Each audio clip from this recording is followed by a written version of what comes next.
Do you want to teach English abroad but don't know where to start? Are you overwhelmed by all the information that's out there on teaching abroad? I'm here to share 5 simple steps that will help you leave your country, immerse yourself in another culture, meet new people, and visit some of the places you've always dreamed of. In today's video, I'll help you decide where you want to teach, explain the different teach abroad programs, and share essential tips on visa requirements, certifications, and more. Grab a pen and paper because you're definitely going to want to take some notes.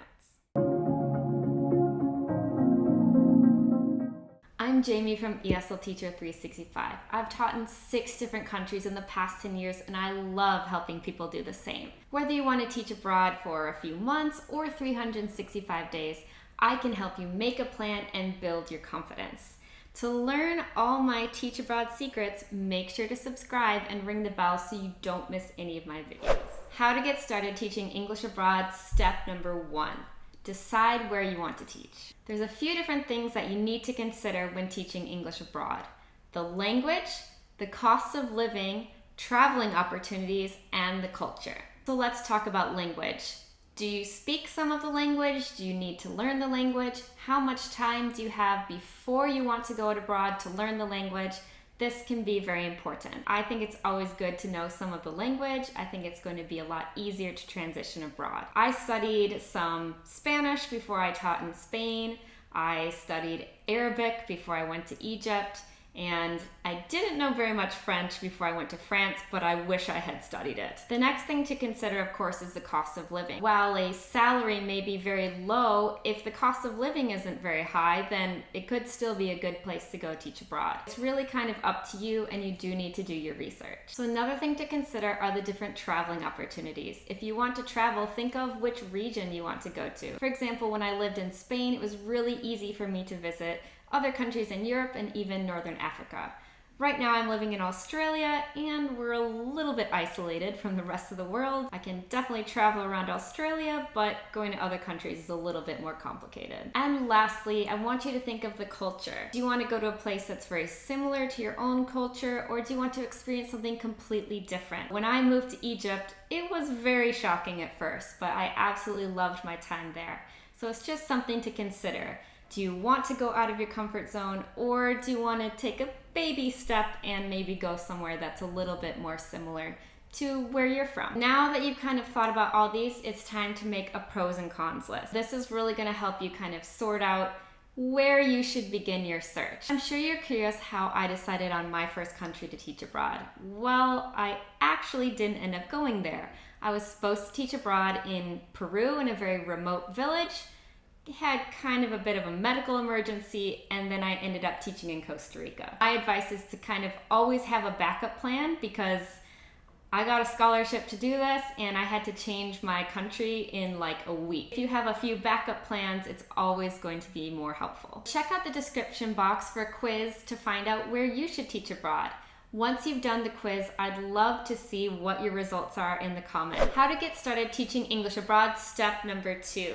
Choose the right type of teach abroad program for you. So the first kind of program is a government program. These are sponsored by foreign governments, and they're meant to bring English speakers or English teachers into their schools. So examples would be there's a program in Spain, in France, in Korea, in Japan, and I'll have lots of information on those programs specifically coming in next week's video. I actually did 1 year of the government program in Spain. I lived in Spain for a total of 5 years, but I only did the government sponsored one for 1 year. We only worked 4 days a week, and it was like 16 teaching hours total. We got paid 1,000 euros a month, and it was a pretty great program. Really depends on your school and if you're lucky to get placed in a good school or not. In general, I think it's a pretty good program, especially if you're looking to teach right after college. There are also some different private language assistant programs. They're going to be very similar to the government ones, but they're maybe associated with religious schools or private schools. I did one of these programs for 2 years in Spain. I had a ton of students, like 200 students. It was crazy. Another option, if you're a certified teacher, is to work in an international school. So this is going to be much more competitive. you do need a teaching certificate to work at one of these international schools. I worked at an international school for 2 years in Madrid. I taught preschool and I taught first grade. I had a class of about 18 students and I got to know them very, very well as opposed to my 200 students at the other school. And it also came with a lot of responsibility. Grading, making curriculum, talking to the parents, and just being responsible for my class. If you are a certified teacher, I would definitely recommend looking into international schools. So another thing you can do is work for a summer camp abroad. You'll be doing different activities like arts and crafts, sports, acting, dancing, all of that kind of stuff. Some may have English classes, some may just be English immersion. I worked for one in France called American Village for 4 years, and then 2 years at one in Spain at a farm, and then 1 more year at another program in France where we were in a French castle. Another option is the Fulbright English Teaching Assistance Program. This program is highly competitive and it's only available for select universities. So if you're a university student, I would definitely look into this. See if your university is part of this program. It's a great one because you get a full scholarship to go abroad and be an English teacher. If you're not even sure how to begin your search, don't worry. Check my blog post listed in the description box down below.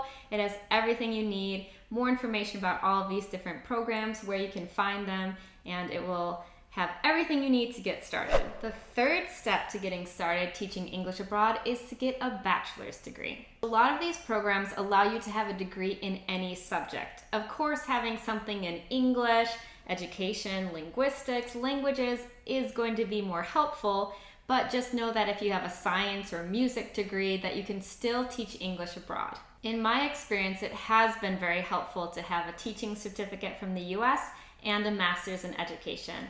That just means that in some of the countries I've worked, I was able to start at a higher pay rate because of my education.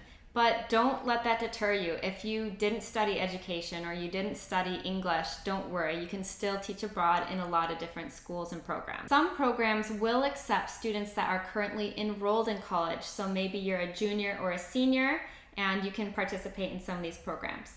But if you don't have a degree, don't worry, because I will have an upcoming video talking all about teaching English abroad without a degree. How to get started teaching English abroad. Step number 4, get TEFL certified. There's TEFL, there's TESOL, there's CELTA. What are those and what does that even mean? These are just fancy names for certifications that help you teach English. CELTA is another kind of TEFL that is from Cambridge University, and it's more meant for teaching adults. And it's a lot more expensive. TEFL and TESOL, there's like thousands of options out there for courses. I'll link some down below that I recommend. If you're very serious about teaching English abroad, I would recommend CELTA. It is quite intense, but it's very good. But if you're looking to go abroad quick, then check the link below. There's lots of fast track courses, or there's higher level ones if you really want to get ready and prepared to teach English abroad. How to get started teaching English abroad. Step number 5, check your eligibility. So when you find a program that you're interested in, there's some questions that you need to ask yourself. Do you need a degree? Do you need a TEFL? Is there a minimum or maximum age requirement? Do you need to be a native speaker or have a passport from a specific country? Do you need to do the visa paperwork yourself, or does your school or program help you with that?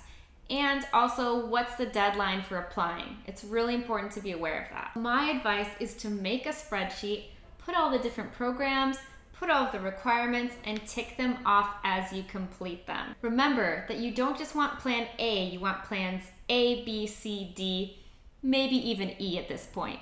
Because the borders are constantly opening and closing, you want to be prepared. You don't want to just get stuck with that one program and then find out that you can't go. Right now, time is your friend.